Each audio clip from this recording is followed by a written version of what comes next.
Hello there and welcome back to the show. I'm Dr. Brooke Scheller. I am a doctor of clinical nutrition, an expert in alcohol and substance use disorders, and I'm an author.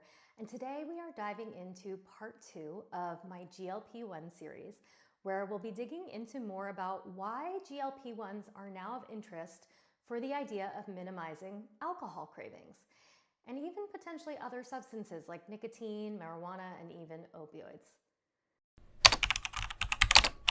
What happened here happens with many medications is that when we start doing trials on medications, pharmaceutical medications, they often find these unexpected side effects of those using the medication.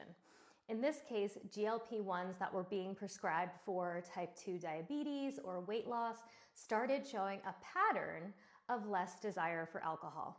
So early on in the discussion, there were lowered cravings, lowered desire for alcohol, and this was seen as a side effect of taking a GLP-1. But now, the potential for GLP-1s to have this benefit is being explored not just for those who need a GLP-1 for weight management or type 2 diabetes management, but research is now underway to learn more explicitly for folks who experience an alcohol use disorder or a substance use disorder. This is really an important shift in addiction medicine because there are really limited options available now for overcoming substance abuse.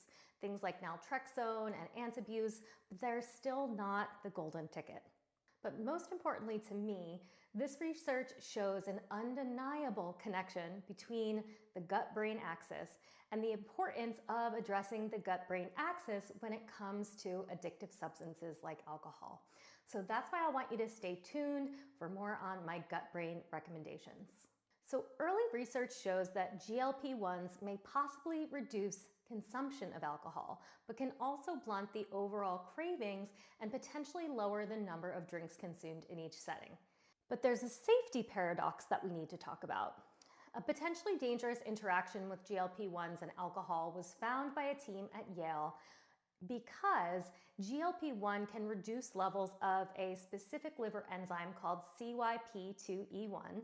And because the GLP-1 slow this enzyme, it actually is potentially protective for the liver because there's not as much buildup of toxin and damages.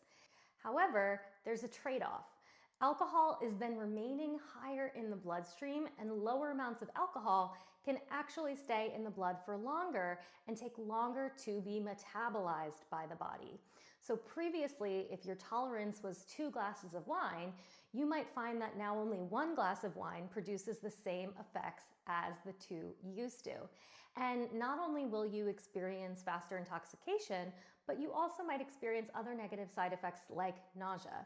Now, doctors are supposed to warn their clients and inform their clients of this interaction with alcohol and warn them that their previous tolerance levels are no longer valid. So it's a controversial topic, and we still really don't know how these are working and how these are influencing alcohol use in the long term. Now, it's safe to say there is a lot of interest in this area and a lot of studies that are coming down the pipeline. The main point of interest in addiction research is really about exploring what we call the mesolimbic dopamine system, or often what we refer to as our brain's reward center. This has been found to contain receptor sites for GLP-1. The presence of these GLP-1 receptors suggests that these medications may actually modulate this reward signaling, or that feeling of dopamine and euphoria in the brain. GLP-1s might also dampen the dopamine surge from alcohol and other drugs, so it actually quiets the sensation. We don't get as much of a hit from that alcohol or from that food or from that drug. Therefore, that can make us have less desire or craving for it. Early studies in rodents have shown that GLP-1s can influence alcohol administration more consistently than food and water intake. So this suggests that there may actually be a more targeted effect when it comes to substances like alcohol. Now, these are studies in rodents, so they don't always quite translate into human studies, but they also show that they have a unique ability to prevent what we call the alcohol deprivation effect, meaning that when they go abstinent for a period of time and reintroduce alcohol, they're actually less likely to binge or overcompensate by going back to heavy drinking quickly. So again, these are rodent studies, which we have to translate into human studies, and we're seeing a lot of mixed results with these studies. Studies like the semaglutide phase 2 trial published in JAMA Psychiatry in 2025 showed that weekly semaglutide lowered alcohol cravings and created a satiety effect for alcohol, where people drank less than the normal levels that they would normally report. However, they didn't actually see a reduction in the number of drinking days, meaning that it may prevent overconsumption, but not actually influence stopping. Now, what we know is this: more randomized controlled trials are needed. These are the gold standard. But many observational studies have been explored, including one with US veterans. This showed that those using a GLP-1 experience a 14% reduced risk of substance use disorder, a 50% reduction in substance-related mortality, and a 39% reduction in drug overdoses. Now, this again is due to this idea that GLP-1s may actually be quieting the noise from drugs or from addiction. And there are two big studies underway, the STAR study and the CRAVE study, which are expected to bring more validity to this conversation within the coming years through a randomized control trial approach.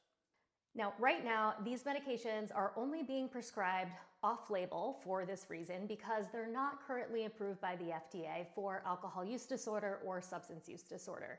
They are being used in patients who fail first-line treatments like naltrexone, but the most important thing is that these should not be used as a complete substitution for things like therapy, cognitive behavioral therapy, and really may work as an adjunct, but not as a replacement. Now, there are, of course, some barriers to using these medications. Cost is one of them, but we also really don't quite understand the potential for long-term use. We don't know the long-term effects on alcohol cravings. And one of the big problems and discussion points around GLP-1s today is that there is a high potential with use of GLP-1s for regaining weight after discontinuing the medication. This means that some folks will stay on it long term, and we don't know how that potentially influences their health and longevity. And in this case, we don't know what will happen with long-term use for alcohol cessation as well. Now again, this strengthens the argument for supporting these GLP-1 pathways, but doing it naturally via the gut, supporting dopamine and the brain, and even supporting blood sugar regulation to help support alcohol reduction and cessation. So make sure to click the links below. Check out part 1 where I talk more about the mechanisms behind this and how to naturally support your GLP-1 production.